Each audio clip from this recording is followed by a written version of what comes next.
সবাই কাজে কর্মে ব্যস্ত আছে, শুধু আমি এমন লাস্টে আইছি। ওই যে দেন এক একটা বাবুরছি।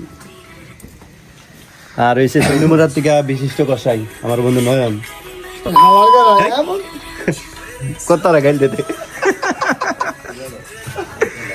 ভিডিওটার কবিরা ডালে এক চুলার মধ্যে 3 জনে জাল দেয়। ওই দেন সব এটি বাবুরছি। কি বাবুরছি দেখছেন নি? পুরা পিছনে সাজেকের ফিল ভাইতে আছি। ওই যে দোমায় পুরা যে ঘর অন্ধকার করে দিস। এটি নতুন নতুন আমরা আসি না বা। আরে বেটা গরম পানি পড়বা কি ধর না নি তো ভাত রান্না করিস কে আচ্ছা বই আমি সাম বেডি ফুল দিচ্ছে রে ইয়ার সময়টা দিচ্ছে কে রে বুঝলাম না কিছু। তুই কার চিন্তা করো? এই দুটো আমি দুজনে করা লাগবো। তোর মাথা ঠিক আছে নি? আমরা দুইজনে করলে লেট হইতো না? না তুই খাইও। আমি কইছিলাই তুই তো না ওই যে তালার চাবি লইছে লাগে।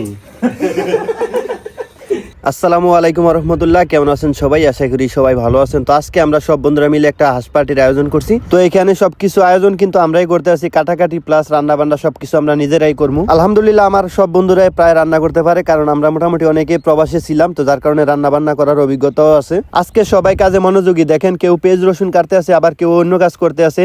আর আমি আমার বন্ধু নয়নে হাঁসের চামড়া গুলা ফালাইতে আছি। হাঁসের পশম গুলা ভালোভাবে পরিষ্কার করে বন্ধু অলিলারে বললাম যে মাংসগুলারে ভালো মতো ধোয়ার জন্য। গত কয়েকদিন আগে আমরা একটা হাঁস পার্টি করছিলাম, তো ওইখানে আমি রান্না করছিলাম। তো আজকেও বলতেছে যে সব বন্ধুরা যে আমি রান্না করার জন্য, যেহেতু আমি প্রবাস থেকে রান্না করা শিখাইছি, তো আলহামদুলিল্লাহ ভালোই অভিজ্ঞতা আছে। তো আজকেও একটু আপনাদের মাঝে শেয়ার করি যে কিভাবে রান্না করতেছি, সেই প্রসেসটা একটু বলি। প্রথমে আদা রসুন মরিচের বাটা দিলাম, তারপর হচ্ছে পেঁয়াজ কুচি দিলাম, তারপরে পরিমাণ মতো হলুদের গুঁড়া মরিচের গুঁড়া দিয়ে নিলাম। অন্যদিকে শাওন ভাই হাঁসের মাংসের মশলা দিয়ে দিতেছে, তার সাথে আমি লবণ অ্যাড করে দিলাম। কি মনে করছেন এতটুকুই দেওয়া শেষ? না না, ধৈর্য ধরেন, আরো আছে। আর অবশ্যই ভিডিওটাতে লাইক করে দিয়েন। মাংসের স্বাদ বাড়ানোর জন্য আমরা সরিষার তেল ব্যবহার করতেছি, কারণ সরিষার তেলের রান্না খুবই সুস্বাদু হয়।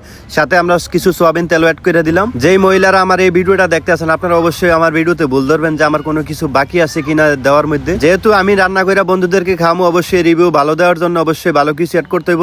তার জন্য আমরা সবকিছু কিনে নিয়ে আইছি বাজার থেকে। এই যে বাটার অয়েল নিয়ে আইছি, তারপরে এলাচ, দারচিনি, তেজপাতা, গোলমরিচ সবকিছু একত্রে দিয়ে দিছি। অনেকে আবার এগুলা ব্লেন্ডার করে দেয়, আপনি যেভাবে মন চায় সেভাবেই ব্যবহার করতে পারেন। সবকিছু দেওয়া শেষ, এবার ভালোভাবে মিক্স করে তারপরে নিয়ে চুলার উপরে বসাই দিলাম। তো আমি রান্না করতে আছি, আর সাইডের থেকে আমার বন্ধুরা আমার পরামর্শ দিতে আছে, হলুদ দে, মরিচ দে, লবণ দে, জাল দে, আগুন দে, পানি দে, সবকিছু দে। আমি কো আরে বেটা আমার রান্না হিয়ান লাগতো না, আমার 5 বছরের অভিজ্ঞতা, আমার রান্না যে খাইছে অজ্ঞান হয়ে গেছে। মাঝে মধ্যে নিজের প্রশংসা নিজে করন লাগে। আলহামদুলিল্লাহ ভালোই রান্না করতে পারি। অবশ্যই আপনার দাওয়াত একদিন এসে খাইয়ে যাইয়েন। আর যেহেতু আজকে মাটির চুলায় রান্না করতে আছে, অবশ্যই খাবারটা সুস্বাদু হইবে আশা করি।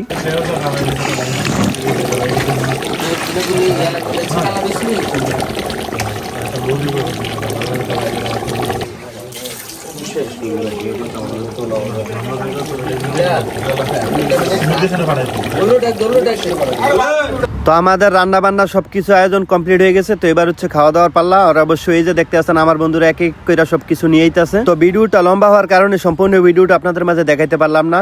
আর আজকে রান্না করছি হাঁসের মাংস। এই যে দেখেন আমি আমার নিজের হাতে রান্না করছি। অবশ্যই কালারটা কেমন হয়েছে অবশ্যই একটু জানাবেন। তো রান্না বান্না শেষ করে সকল বন্ধুরা একত্র হয়ে খাওয়া দাওয়ার মজাই ছিল অন্যরকম। আজকের মতো এখানে সমাপ্ত। আসসালামু আলাইকুম।